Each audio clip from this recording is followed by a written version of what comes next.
लेकिन ये जो हाई प्रोफाइल दौरा रहा है, इस दौरे के बाद बहुत सारी चीजें अब सामने आ रही हैं और वो ग्लोबल रिएक्शंस भी हैं, लेकिन और भी कुछ चीजें हैं। पीएम मोदी और राष्ट्रपति पुतिन आज जब हैदराबाद हाउस में द्विपक्षीय वार्ता के लिए मिले तो भारत रूस समझौतों के इतर 3 प्रमुख वैश्विक मुद्दे थे जिन पर गंभीरता से चर्चा हुई और यह मैसेज कई देशों के लिए था। पीएम मोदी और पुतिन ने आतंकवाद पर खुलकर बात की। नंबर 1, यह देखिए जरा आतंकवाद पर खुलकर बातचीत की गई।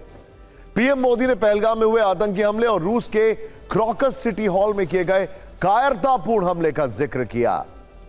कहा कि इन सभी घटनाओं की जड़ एक ही है।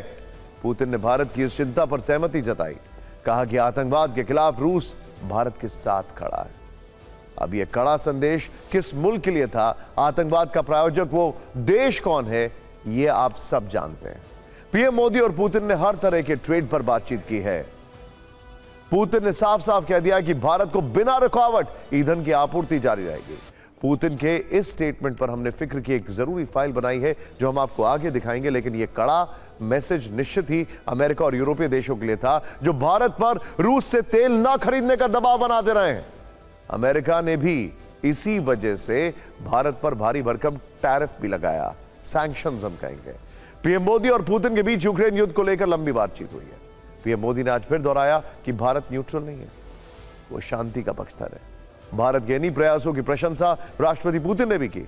यानी भारत और रूस ने मिलकर यूरोप, यूक्रेन और अमेरिका को यह बताने की कोशिश की है कि भारत पर युद्ध की आग में घी डालने के आरोप लगाना गलत है। युद्ध में शांति का जब भी कोई रास्ता निकलेगा तो दिल्ली की भूमिका महत्वपूर्ण होगी।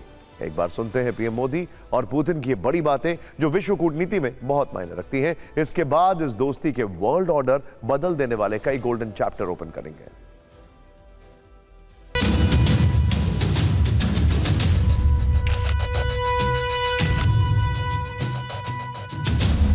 यूक्रेन के संबंध में भारत ने शुरुआत से शांति का पक्ष रखा है। हम इस विषय के शांतिपूर्ण और स्थायी समाधान के लिए किए जा रहे सभी प्रयासों का स्वागत करते हैं।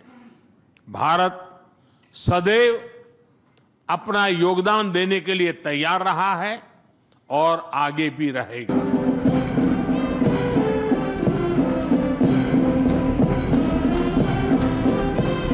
I could share a great deal of details about the events taking place in Ukraine. We are debating together with some partners, including the United States, on a possible peaceful settlement.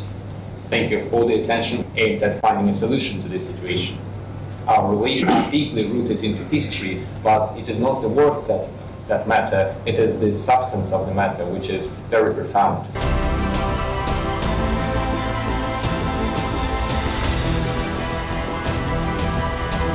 आतंकवाद के विरुद्ध लड़ाई में भारत और रूस ने लंबे समय से कंधा मिलाकर सहयोग किया है।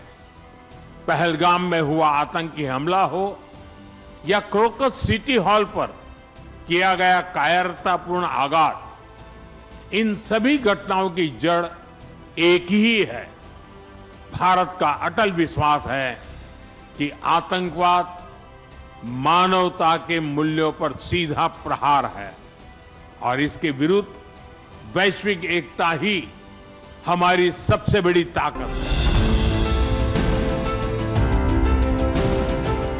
Russia is a reliable supply of oil, gas, coal and everything that is required for the development of India's energy. We are ready to continue uninterrupted shipments of fuel for the fast-growing Indian economy. Bharat में रूस के राष्ट्रपति Putin का दौरा करीब 30 घंटे था, 27 से 30 घंटे। इस दौरान पूरे विश्व ने पालम एयरपोर्ट से लेकर पीएम आवास और भारत मंडपम तक उनका ग्रैंड वेलकम ग्रैंड वेलकम देखा। राष्ट्रपति भवन में उन्हें दी गई 21 तोपों की सलामी की चर्चा भी खूब हो रही है। 21 तोपों की सलामी दुनिया भर में दिए जाने वाले सर्वोच्च सम्मान में से एक होती है। पुतिन को 21 तोपों की सलामी बताती है कि रूस और भारत के रिश्ते कितने खास हैं। पुतिन को वहां पर गार्ड ऑफ ऑनर दिया गया, वो भी तीनों फोर्सेस की तरफ से। इसके अलावा पुतिन राजघाट भी गए, राष्ट्रपिता महात्मा गांधी के सम्मान में वहां एक नोट भी लिखा। लेकिन इन सब के बीच पुतिन के भारत दौरे से अमेरिका में खलबली मची हुई है। पुतिन के दिल्ली आने के साथ ही अमेरिका में बेचैनी का मीटर तेज हो गया है। इसे इन दस्तावेजों से समझ सकते हैं। यह अमेरिका की राष्ट्रीय सुरक्षा रणनीति से जुड़े डॉक्यूमेंट्स हैं, जिसमें दूसरे पन्ने पर सिर्फ एक लाइन में भारत पाकिस्तान युद्ध वाली बातें लिखी हैं। पाकिस्तान के साथ अमेरिकी संबंधों का जिक्र तक नहीं है, जबकि इसी अमेरिकी रिपोर्ट में विस्तार से क्वाड का हवाला देकर भारत से दोस्ती की गुहार लगाई गई है। अमेरिका को अब क्वाड की याद आ रही है, वो क्वाड जिससे ट्रंप भारत की वजह से दूरी बनाने की कोशिश कर रहे हैं। लेकिन पुतिन के भारत पहुंचते ही अमेरिका को क्वाड में भारत की भूमिका फिर से महत्वपूर्ण दिखने लगी है। अमेरिका की सुरक्षा रणनीति में कहा गया है कि हमें भारत के साथ व्यावसायिक रिश्ते को सुधारना चाहिए, ताकि नई दिल्ली क्वाड के जरिए हिंद प्रशांत सुरक्षा में योगदान दे सके। हिंद प्रशांत क्षेत्र में पैदा हो रहे खतरे से निपटने के लिए भारत की भागीदारी जरूरी है। यानी अमेरिका यह बात भली भांति समझ रहा है कि भारत दबने और झुकने वालों में से नहीं है। भारत की विदेश नीति और कूटनीति क्या होनी चाहिए, भारत को किन देशों से संबंध रखना चाहिए और किन से नहीं, यह तय करने का अधिकार किसी और देश को नहीं है। और अमेरिका यह भी जान रहा है कि भारत की अनदेखी करना उसके लिए हानिकारक है। भारत और रूस के रिश्ते ध्रुव तारे की तरह अटल और स्थिर हैं, और दोनों देशों के बीच हर स्तर पर एक दूसरे को आगे बढ़ाने के लिए बड़े समझौते हुए। 23वें भारत रूस शिखर सम्मेलन के दौरान वो समझौते कौन कौन से थे, अब इसका जिक्र कर लेते हैं। कोऑपरेशन और माइग्रेशन पर एग्रीमेंट हुआ है। अस्थायी श्रमिक गतिविधियों पर समझौता हुआ है, यानी भारत के लेबर अब रूस जाकर बड़े निर्माण कर सकेंगे। हेल्थ केयर और मेडिकल एजुकेशन पर समझौता हुआ है। फूड सेफ्टी और स्टैंडर्ड्स पर एग्रीमेंट हुए हैं। पोलर शिप्स और मैरीटाइम कोऑपरेशन पर समझौता हुआ है। फर्टिलाइजर को लेकर भी एक अहम एमओयू पर साइन हुआ है। इसके अलावा पुतिन ने साझा प्रेस वार्ता में भारत के लिए एक और बड़ी प्रतिबद्धता दोहराई। उन्होंने कुंडनकुलम परमाणु संयंत्र का जिक्र किया, जिसकी बात करते हुए उन्होंने कहा कि रूस और भारत मिलकर भारत में सबसे बड़े न्यूक्लियर पावर प्लांट बना रहे हैं। यह कुंडनकुलम न्यूक्लियर पावर प्लांट तमिलनाडु में, यह भारत का नहीं बल्कि एशिया के सबसे बड़े न्यूक्लियर प्रोजेक्ट्स में से एक है। इस संयंत्र में कुल 6 रिएक्टर बनाए जा रहे हैं। हर रिएक्टर 1000 मेगावाट बिजली पैदा करेगा। पूरा प्रोजेक्ट तैयार होने के बाद यहां से 6000 मेगावाट बिजली पैदा होगी। इस प्रोजेक्ट से भारत को क्लीन एनर्जी मिलेगी। कोयले पर निर्भरता कब होगी, दक्षिण भारत के राज्यों में बिजली की उपलब्धता बढ़ेगी। पुतिन ने कहा इन 6 रिएक्टर्स में से 3 पहले ही भारत के एनर्जी नेटवर्क से जुड़ चुके हैं। तीसरे पे बल्कि अभी थोड़ा काम चल रहा है।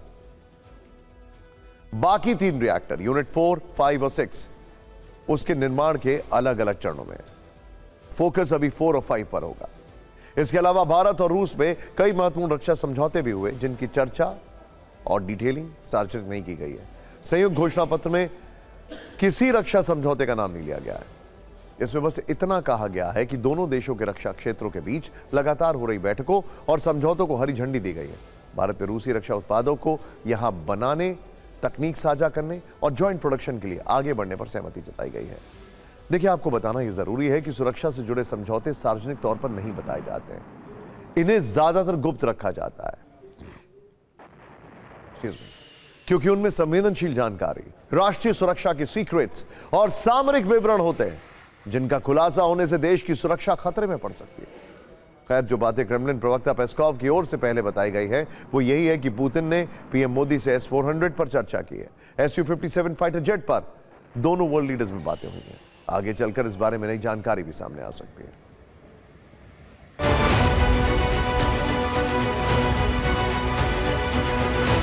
पिछले 8 दशकों में विश्व में अनेक उतार चढ़ाव आए हैं।